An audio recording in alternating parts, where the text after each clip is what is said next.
Mari sebelum kita belajar firman Tuhan hari ini, mari kita satu di dalam doa. Bapa, kami mengucap syukur untuk anugerah dan kebaikan Tuhan, di mana hari ini kami boleh kembali bersama-sama memuji dan menyembah Tuhan. Walaupun kami berada di tempat kami masing-masing, tetapi kami bersatu di dalam roh kami, di dalam pujian dan penyembahan kami, dan di dalam kebenaran firman Tuhan yang akan kami pelajari. Karena itu Tuhan, berbicaralah kepada kami, urapi hamba-Mu, dan urapi kami semua di dalam nama Tuhan Yesus. Haleluya. Amin. Shalom Bapak Ibu yang dikasih oleh Tuhan, kita mengucap syukur hari ini kita boleh kembali bersama-sama di dalam ibadah kita, memuji dan menyembah Tuhan, sekalipun kita masih berada di rumah kita masing-masing. Bapak Ibu yang dikasih oleh Tuhan, hari ini hari Minggu yang keempat, di mana kita tidak bersama-sama berkumpul di gereja, memuji dan menyembah Tuhan di dalam sebuah persekutuan dalam tatap muka secara langsung. Tapi saya percaya, sekalipun kita berada di tempat kita masing-masing, tapi Tuhan tetap menyertai kita. Apa kabar Bapak Ibu? Saya berharap kita semua tetap dalam perlindungan dan berkat serta kemurahan daripada Tuhan kita, Yesus Kristus. Hari ini kita akan belajar satu kebenaran firman Tuhan, di mana firman Tuhan akan mengingatkan kita dan meneguhkan kita, di mana situasi yang terjadi hari-hari ini tidak menghalangi bagaimana Tuhan berkarya dalam kehidupan orang percaya. Kalimat yang dikenal waktu Tuhan Yesus berbicara dengan murid-muridnya di Taman Getsemani adalah, malam ini kamu semua akan tergoncang imanmu karena aku. Sebab ada tertulis, aku akan membunuh gembala dan kawanan domba itu akan tercerai-berai. Itu terdapat di dalam Matius pasal 26 ayat 31. Renungan firman Tuhan hari ini kita dasari dari dalam Matius pasal 26 ayat 31. Maka berkatalah Yesus kepada mereka, malam ini kamu semua akan tergoncang imanmu karena aku. Sebab ada tertulis, aku akan membunuh gembala dan kawanan domba itu akan tercerai-berai. Nah Bapak Ibu, ketika Tuhan Yesus berkata kepada para murid bahwa menjelang penyaliban Tuhan Yesus, mereka akan mengalami goncangan iman. Mereka akan mengalami ketakutan, mereka mengalami kecemasan. Nah Bapak Ibu, di antara para murid tersebut, masing-masing memiliki respon yang berbeda. Kita lihat respon yang dilakukan oleh Petrus berbeda dengan murid-murid yang lain. Alkitab tidak mencatat respon yang dialami atau ditunjukkan oleh murid-murid yang lain, tetapi Alkitab mencatat, baik Matius maupun Lukas mencatat bagaimana Petrus merespon bahwa biarpun mereka semua tergoncang imannya karena engkau, aku sekali-kali tidak. Respon yang luar biasa yang ditunjukkan oleh Petrus untuk menolak apa yang dikatakan oleh Yesus bahwa mereka akan tergoncang imannya karena Tuhan Yesus. Tetapi kita tahu kejadian selanjutnya bagaimana kemudian Yesus mengingatkan Petrus bahwa malam ini sebelum ayam berkokok engkau telah menyangkali aku 3 kali. Dan apa yang dikatakan oleh Yesus terjadi. Bagaimana kemudian kita tahu bahwa Petrus menyangkali Tuhan Yesus ketika dia ditanya oleh orang-orang yang ada pada saat itu. Nah Bapak Ibu, di tengah situasi saat ini, goncangan itu masih terjadi di antara kita. Bahkan Ibrani pasal 12 ayat 26 berkata, waktu itu suaranya menggoncangkan bumi, tetapi sekarang ia memberikan janji, 1 kali lagi aku akan menggoncangkan bukan hanya bumi saja, melainkan langit juga. Artinya goncangan akan, sedang, dan pasti terjadi. Karena itu sebagai murid Tuhan Yesus yang hidup di akhir zaman ini, kita pun tidak terluput dari goncangan yang terjadi. Nah, goncangan tidak selalu berbicara tentang goncangan iman. Goncangan bisa terjadi di dalam kehidupan kita dalam bentuk sakit penyakit, dalam bentuk penderitaan, dalam bentuk kesehatan kita yang terganggu. Goncangan bisa terjadi dalam masalah ekonomi, goncangan terjadi dalam usaha, dalam pekerjaan, goncangan terjadi dalam rumah tangga, goncangan terjadi dalam keluarga kita. Pertanyaannya kenapa? Kenapa harus ada goncangan? Kenapa Tuhan izinkan ada goncangan? Bapak Ibu, saya ingin mengajak kita melihat ada dua hal. Ada banyak hal-hal yang mungkin menyebabkan atau ada hal-hal yang mendasari terjadi sebuah goncangan. Tetapi saya mau mengajak kita melihat dua bagian saja untuk kita melihat bagaimana goncangan yang terjadi dalam kehidupan kita hari-hari.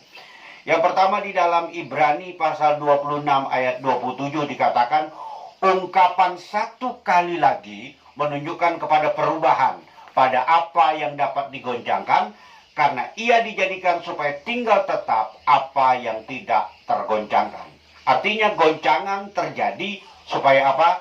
Seleksi kualitas. Kenapa ada goncangan? Penyebab yang pertama, Tuhan izinkan supaya terjadi seleksi kualitas. Supaya tinggal tetap apa yang tidak tergoncangkan. Bapak Ibu, dalam kehidupan sehari-hari bagi kita masyarakat yang di pedesaan, kita tentu tahu bagaimana caranya memilah beras. Kalau hari-hari ini kita sudah mendapatkan beras dalam kualitas yang sudah bagus, yang kita beli bisa langsung kita cuci dan masak. Tapi dulu kita menerima beras atau kita menggiling padi, ada pemisahan antara sekam dengan beras. Ketika sekam itu masih ada, tinggal bersama-sama dengan beras, maka orang harus menampi atau orang harus mengayak. Beras itu digoncang-goncangkan sehingga yang ringan, sekam yang ringan itu akan melayang keluar. Sehingga yang tinggal di dalam nampan atau di dalam wadah untuk menampi itu hanya tinggal beras. Jadi segala sesuatu yang tidak dibutuhkan dia akan terbang, terbawa angin. Dia akan pergi, dia akan menghilang. Tetapi yang tinggal tetap adalah beras, adalah kualitas yang dibutuhkan. Karena itu Bapak Ibu, goncangan Tuhan izinkan untuk menyeleksi yang mana beras, yang mana sekam. Sama seperti Tuhan menyeleksi dalam kehidupan kita. Makanya goncangan Tuhan izinkan terjadi agar kehidupan kita tetap tinggal sebagai orang-orang yang berkualitas. Yang kedua, goncangan Tuhan izinkan terjadi adalah untuk kita mengandalkan Tuhan. Di dalam Amos pasal 2 ayat yang ke-13 dikatakan demikian. Amos pasal 2 ayat yang ke-13. Sesungguhnya aku akan menggoncangkan tempat kamu berpijak seperti goncangan kereta yang syarat dengan berkas gandum. Amos mengatakan bahwa sesungguhnya nubuatan dari Tuhan bahwa Tuhan akan menggoncangkan tempat kamu berpijak. Tempat kamu berpijak ini bicara tentang tumpuan. Bicara tentang andalan. Kalau kita berpijak di suatu tempat yang aman, kita akan mengandalkan tempat itu. Ada orang hari-hari ini berpijak atau menumpukan hidupnya, mengandalkan hidupnya kepada kekuatannya. Ada orang yang berpijak menumpukan kekuatannya, mengandalkan kekuatannya kepada keuangan. Bertumpu atau mengandalkan kekuatannya kepada hubungan, koneksinya. Menumpukan perpijakannya atau mengandalkan hidupnya kepada apa yang dia miliki. Nah, goncangan Tuhan izinkan supaya kita tidak lagi mengandalkan kekuatan kita, tidak lagi mengandalkan keuangan kita, kekayaan kita, tidak mengandalkan hikmat kita, tetapi kita belajar mengandalkan Tuhan. Amin, Bapak Ibu. Di dalam ayat yang ke-14 dari Amos pasal 2 dikatakan, orang cepat tidak mungkin lagi melarikan diri. Orang kuat tidak dapat menggunakan kekuatannya. Dan pahlawan tidak dapat melarikan diri. Artinya Bapak Ibu, orang yang kuat, orang yang cepat, bahkan pahlawan pun, semuanya itu tidak ada gunanya. Ketika goncangan terjadi, orang yang cepat, orang yang kuat, orang yang berhikmat, para pahlawan, para pemberani, orang hebat, orang besar, orang kecil, tidak ada lagi yang bisa mengandalkan apa yang dimiliki kecuali mengandalkan Tuhan. Jadi Bapak Ibu, paling sedikit ada dua hal kenapa Tuhan mengizinkan ada goncangan. Pertama, supaya ada seleksi, supaya kualitas yang tinggal adalah kualitas yang benar-benar baik. Yang kedua, supaya setiap kita tidak bertumpu, tidak berpijak, tidak mengandalkan pada apa yang ada pada kita, pengalaman, pengetahuan, koneksi kita, tapi bagaimana kita mengandalkan Tuhan. Nah Bapak Ibu, kalau goncangan itu harus, pasti, dan akan terus terjadi dalam sepanjang kehidupan kita. Pertanyaannya, bagaimana sebagai seorang murid kita bisa hidup dalam tetap kokoh di dalam goncangan? Bagaimana sebagai murid kita tetap kokoh di tengah goncangan yang terjadi dalam kehidupan kita pada hari-hari ini? Nah, Bapak Ibu, ada 3 hal yang akan kita pelajari dalam kesempatan hari ini di dalam Ibrani pasal 12. Kemudian kita lihat ayat yang ke-28 dikatakan bahwa supaya tinggal tetap apa yang tidak tergoncangkan. Nah, Bapak Ibu, yang pertama yang kita mau belajar bagaimana supaya murid Tuhan tetap kokoh di tengah goncangan, supaya kita fokus pada kerajaan yang tidak tergoncangkan, yaitu kekal. Amin. Fokus pada kerajaan yang tidak tergoncangkan, yaitu sorga kekal.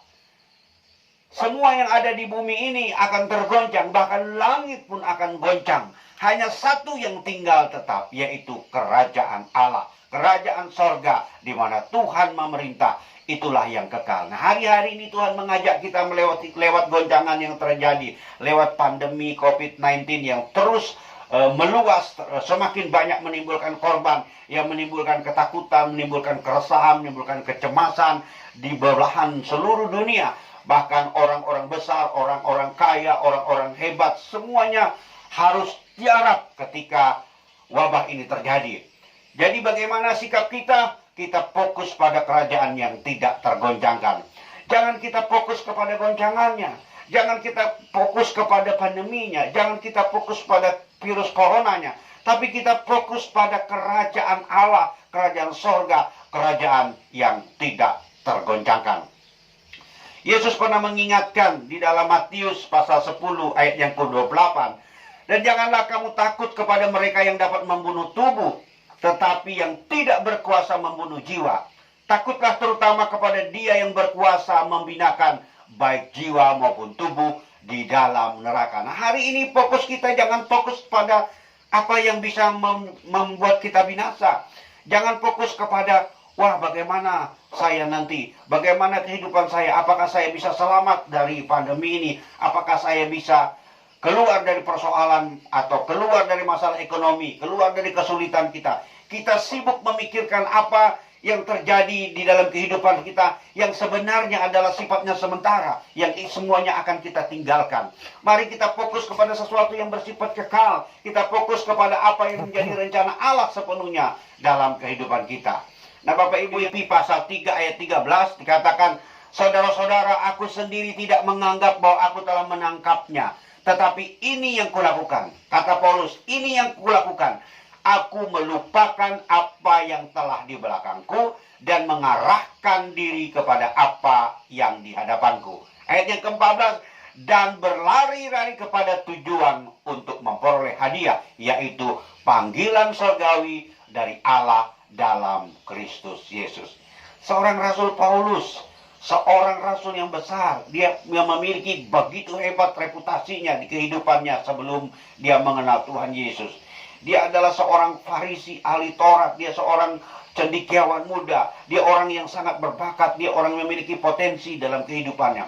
Tapi dia berkatakan dia melupakan semua itu, bahkan di bagian dan dia menganggap semua itu adalah sampah. Dia mau mengarahkan pikirannya, mengarahkan perhatian, bahkan mengarahkan hidupnya kepada panggilan sorgawi, yaitu Allah di dalam Kristus Yesus. Nah, hari-hari ini Bapak Ibu, di tengah persoalan yang kita hadapi, di tengah masalah, di tengah kesulitan, di tengah pandemi COVID-19 yang terus terjadi, menimbulkan banyak korban, ketakutan, bagaimana sikap kita?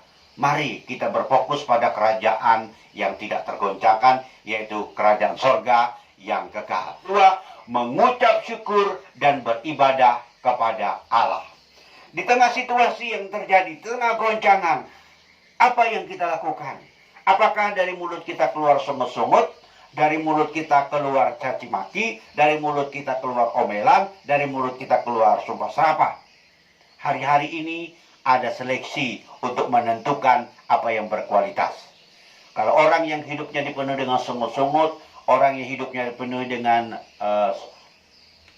bagaimana kehidupannya dipenuhi dengan Sungguh-sungguh dipenuhi dengan omelan, dipenuhi dengan gerutuan, itu adalah kualitas yang akan tertampi. Itu adalah kualitas yang akan hilang di tiup angin. Tapi kalau kita memiliki kualitas yang berhidup dengan ucapan syukur, beribadah kepada Allah, itulah kualitas yang akan terus bertahan dan tetap kokoh di tengah gonjangan. Mazmur pasal 106 ayat 1 berkata, haleluya, bersyukurlah kepada Tuhan sebab ia baik, bahwasanya untuk selama-lamanya kasih setianya. Dalam puji-pujian orang Israel di hadapan Tuhan, entah itu di padang gurun, waktu mereka ditolong oleh Tuhan, bahkan ketika mereka sudah ada memasuki tanah perjanjian, maka kalimat ini selalu diulang-ulang. Bersyukurlah kepada Tuhan sebab ia baik, bahwasanya untuk selama-lamanya kasih setianya. Mazmur 100 ayat 2 berkata, beribadahlah kepada Tuhan dengan sukacita, datanglah ke hadapannya dengan sorak-sorai. Amin. Datang kepada Tuhan dengan nyanyian syukur, datang kepada Tuhan dengan sorak-sorai, datang kepada Tuhan dalam ucapan syukur puji-pujian kita. Bapak Ibu yang dikasihi Tuhan, ada kuasa di dalam pujian, ada kuasa di dalam penyembahan, ada kuasa di dalam ucapan syukur.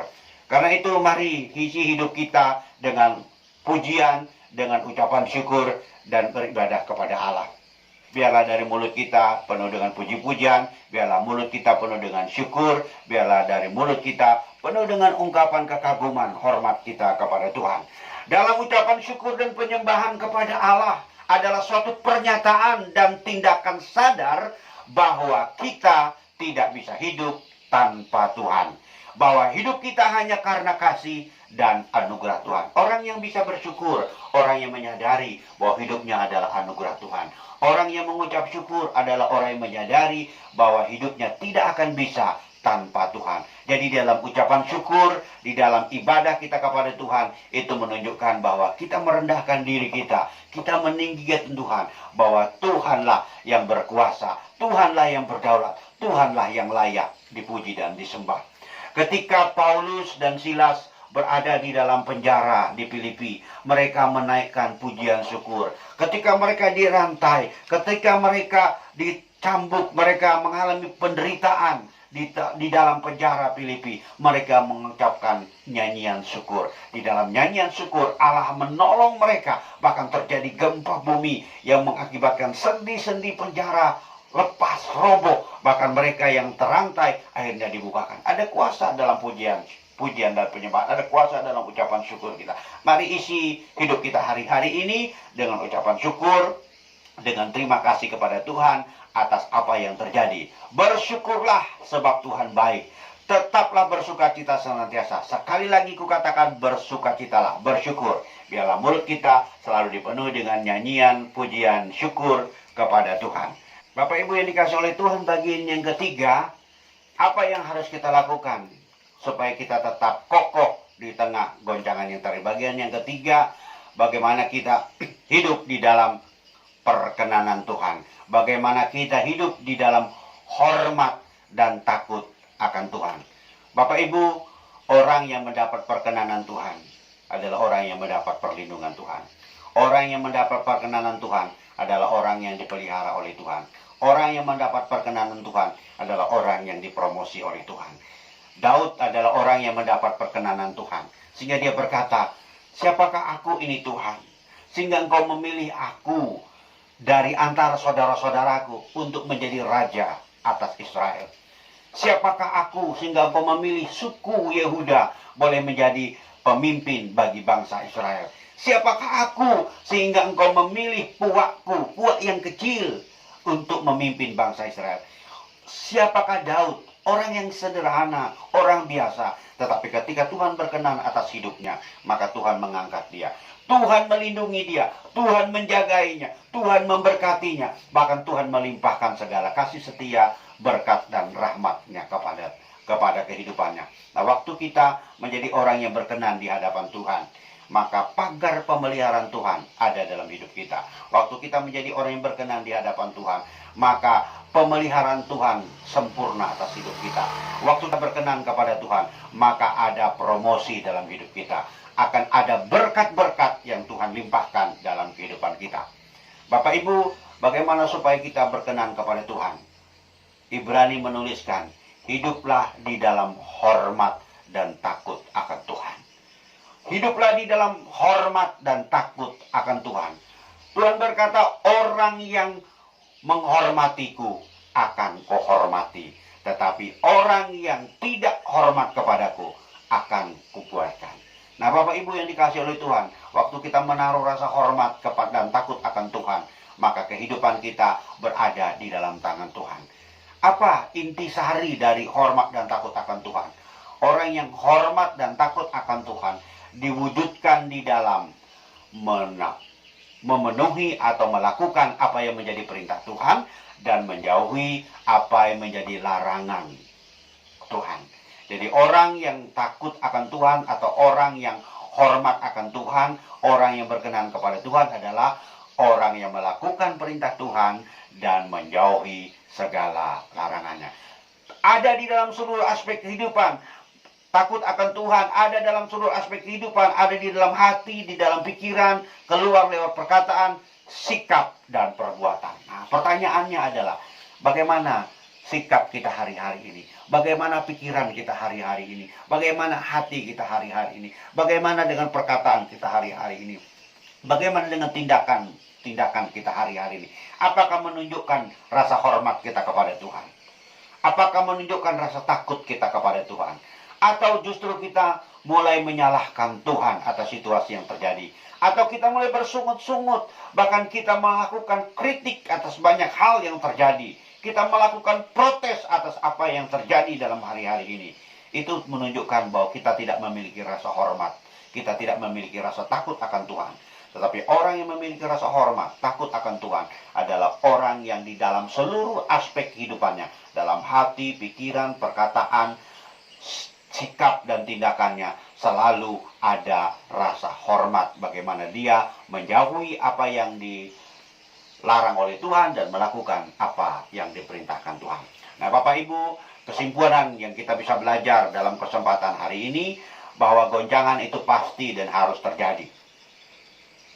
Ingat, goncangan pasti dan harus terjadi, karena Tuhan sudah berkata, tetapi jangan takut, karena semua ada di dalam kendali Tuhan. Amin.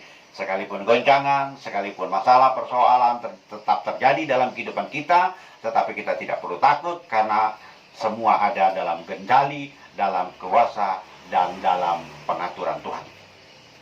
Mari kita tidak lagi berfokus pada goncangan, kita tidak lagi berfokus kepada masalah, biarlah kita berfokus kepada pekerjaannya. Kita berfokus pada kerajaan Tuhan yang kekal, yang tidak tergoncangkan.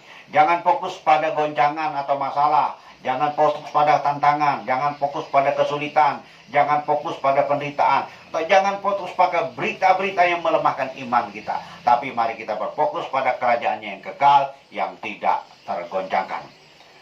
Apalagi untuk Bapak Ibu yang harus kita lakukan, mari kita tidak mengandalkan diri kita sendiri, tapi kita belajar mengandalkan Tuhan. Kita tidak mengandalkan apa yang ada pada diri kita, tapi andalkan Tuhan yang lebih besar dan mampu menenangkan badai. Kalau kita mengandalkan kekuatan kita terbatas. Kalau kita mengandalkan kekayaan, kita mengandalkan hikmat, kepintaran, kedudukan, atau apa yang ada pada kita, semuanya terbatas dan akan lenyap. Tapi mari kita andalkan Tuhan yang besar dan mampu menenangkan badai. Ku yakin saat kau berfirman,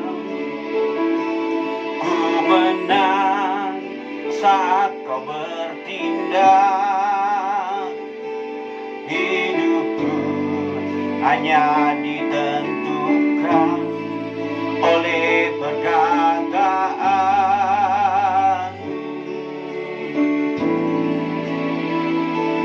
Ku aman karena kau menjaga, kuat karena kau menopang. Hidupku hanya ditentukan oleh kuasa-Mu.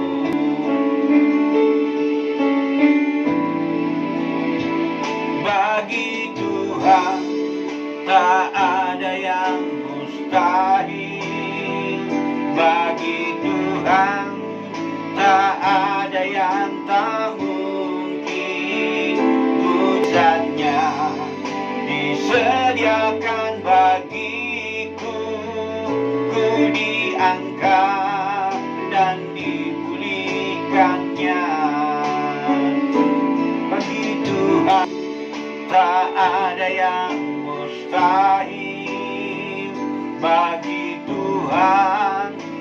tak ada yang tak mungkin. Mujizatnya disediakan bagiku, ku diangkat dan dipulihkannya. Amin. Haleluya. Haleluya.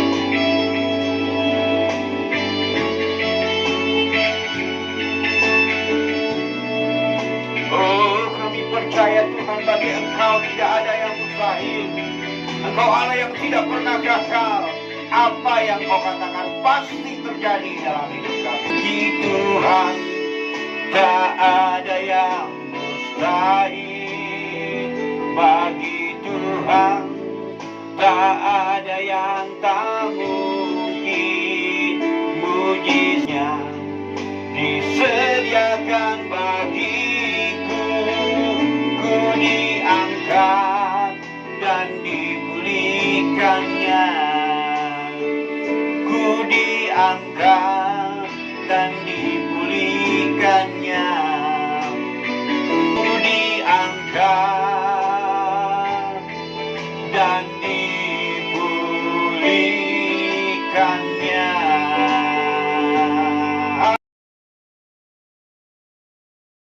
Haleluya. Mari kita berdoa. Tuhan, kami percaya Engkau Allah yang dahsyat, Engkau Allah yang hebat, Engkau Allah yang ajaib, Allah yang apa yang dikatakannya pasti terjadi, Allah yang tidak pernah gagal. Karena itu kami bersyukur Tuhan untuk setiap apa yang Tuhan izinkan di tengah kehidupan kami.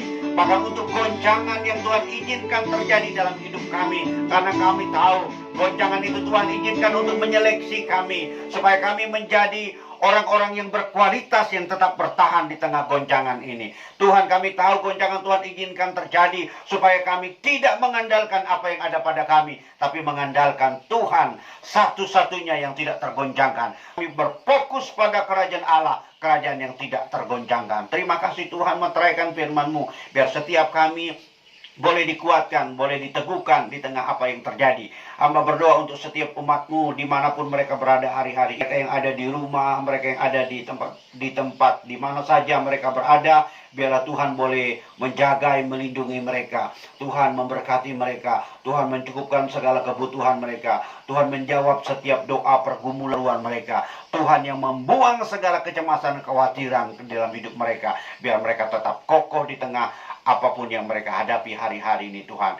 Kami juga berdoa Tuhan untuk bangsa kami Indonesia. Biar Tuhan berkenan mengaruniakan pemulihan atas Indonesia. Bahkan untuk seluruh dunia kami berdoa supaya pandemi COVID-19 ini boleh segera berakhir. Terjadi pemulihan Tuhan, terjadi kemuliaan Tuhan, terjadi lawatan Allah terhadap jiwa-jiwa. Akan ada banyak orang bertobat, akan ada banyak orang percaya, dan akan ada banyak orang memuji dan menyembah Tuhan. Dan setiap lutut akan bertelut, setiap lidah akan mengaku bahwa Yesus Kristus adalah Tuhan bagi kemuliaan Allah. Kami berdoa untuk pemerintah kami Tuhan, mulai dari Presiden beserta seluruh jajaran, tim gugus tugas Tuhan yang ada baik di tingkat pusat maupun di daerah. Biarkan hikmat Tuhan turun atas mereka. Perlindungan, penjagaan, pemeliharaan Tuhan atas mereka boleh terjadi, sehingga mereka semua boleh melakukan tugasnya dengan baik, boleh menangani setiap persoalan, dan semuanya boleh di dalam sukacita dan damai sejahtera Tuhan. Kami berdoa juga Tuhan untuk setiap jiwa-jiwa, biarlah mereka semua juga boleh mengalami pertolongan Tuhan hari-hari ini. Kesulitan dan masalah, di tengah kekurangan, Tuhan akan melakukan pemulihan, Tuhan akan memberikan kesejahteraan, Tuhan akan memberikan pertobatan, dan Tuhan akan membawa setiap orang kepadamu Tuhan. Terima kasih Bapak Yesus, kami mengucap syukur. Biarlah hidup kami biasa mengandalkan Tuhan, kami mengangkat tangan kami, mengarahkan seluruh hidup kami, dan berharap berkat kami hanya datang daripada Tuhan. Tuhan memberkati engkau dan melindungi engkau. Tuhan menyinari engkau dengan wajahnya dan memberi engkau kasih karunia. Tuhan wajahnya kepadamu dan memberi engkau damai sejahtera, yaitu berkat yang datangnya dari Allah Bapa, cinta kasih daripada Tuhan Yesus Kristus, persekutuan, pertolongan, penghibur, dan kekuatan Allah Roh Kudus menyertai kita saat mulai hari ini sampai selama-lamanya. Tuhan Yesus memberkati. Amin.